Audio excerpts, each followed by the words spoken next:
6 things elegant women never do at hotels.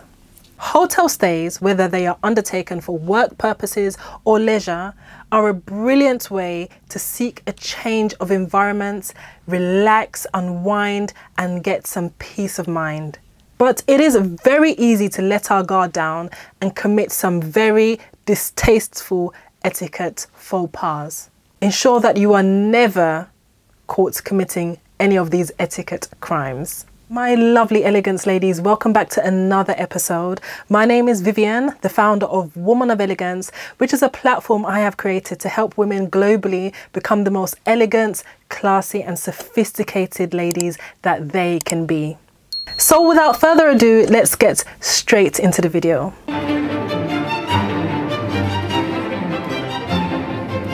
Points number 1.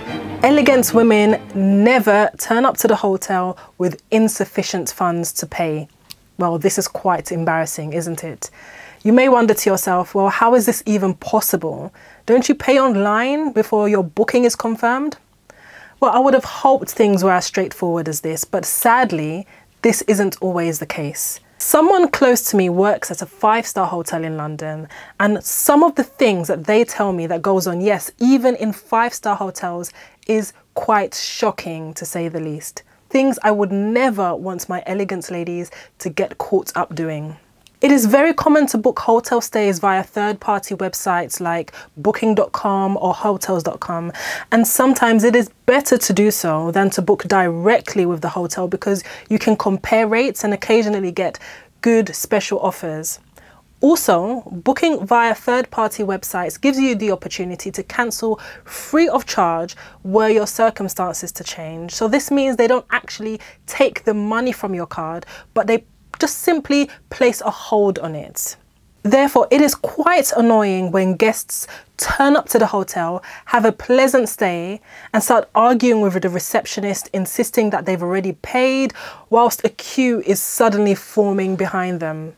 Save yourself the embarrassment, ladies, and ensure you always have enough money to pay for your hotel stay. Also, keep in mind that the minibar is not usually free and these items come at a premium cost. So ensure you have sufficient funds to cover this too. Always be intentional about what you do and plan ahead. Always be prepared just in case. Don't assume anything and always ask if you are in doubt. The front desk is not the place to start transferring money from this account to that account to help you pay for your stay. It's quite embarrassing, it's unnecessary, and just avoid this. Ensure you can afford your hotel stay before turning up even.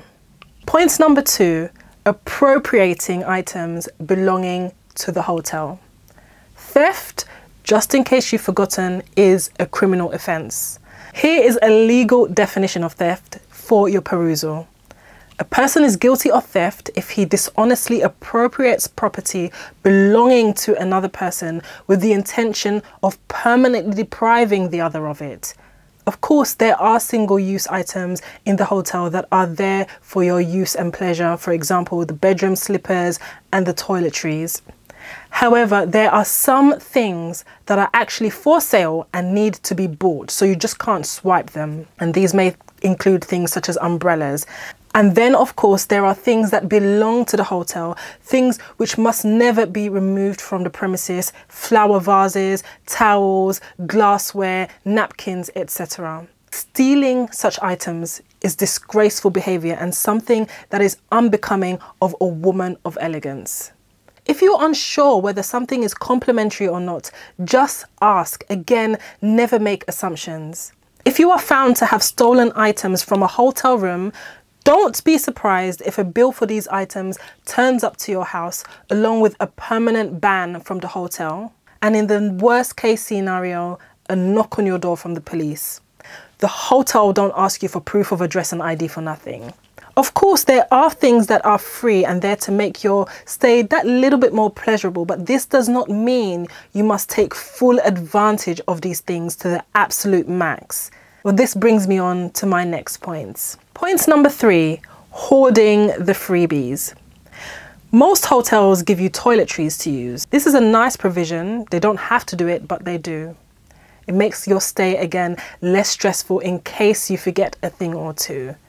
However, does this really mean you need to pack everything that you see and keep reordering them so you can take them and use them at home? Well, absolutely not. Please don't be greedy and uncouth. Use what you need and leave what you don't. Don't take things with you if you can help it. If the hotel suspects that you repeatedly place orders for these things, they may refuse to replenish these items for you. Again, it doesn't look nice. Point number 4, walking around public areas in nightwear. As comfortable and as luxurious the hotel may be, you are not at home. It is not appropriate to loiter in the hallways, the lobby, in the lift, the reception area, and the restaurants in your nightwear. And when I say nightwear, I mean nightgowns, dressing robes, pajamas, lingerie, and hair bonnets. Absolutely not. Always be considerate of others around you. On one end of the spectrum, if you are in a religiously conservative country, this is something that you could get thrown out of the hotel for or even arrested. If you are in the Western world where this is not frowned upon, dress appropriately because you always want to be mindful of others around you out of sheer consideration and kindness. If you need to dash downstairs for something briefly, wearing a loose pair of pants and a shirt is absolutely fine, or even a kaftan. However, wearing things that are meant for the privacy of your bedroom for the public to see is just beyond inappropriate. Just because other women around you do it, it doesn't mean you should too. Remember, we are the minority. We are women of elegance. Point number 5, canoodling in the spa pool. This is very bad behavior, I'm afraid, ladies. This is what the hotel rooms are for. Again, we're going back to respecting people in our midst. How would you feel if you came to a hotel hoping for a weekend of relaxation and you stumbled upon a couple groping each other and gyrating on each other in the pool? It almost makes you want to heave, okay? It is not something you would like to see, so don't do it to others. Save that scene for the actual hotel room. Another point to note is that the spa pool is for relaxing in, so Olympic style swimming laps should be avoided. You don't want to embarrass yourself by inadvertently kicking someone in the face trying to showcase your aquatic skills. Point number 6, excessive complaining. Hotels, especially the luxury kind, can be incredibly expensive to stay in. They can cost thousands of pounds a night for some rooms and suites. So it's only fair that you get your money's worth and get near perfection. However, if there are things you can live with, then try to. If you constantly call room service or maintenance for even the most minuscule things, this can be quite inconsiderate.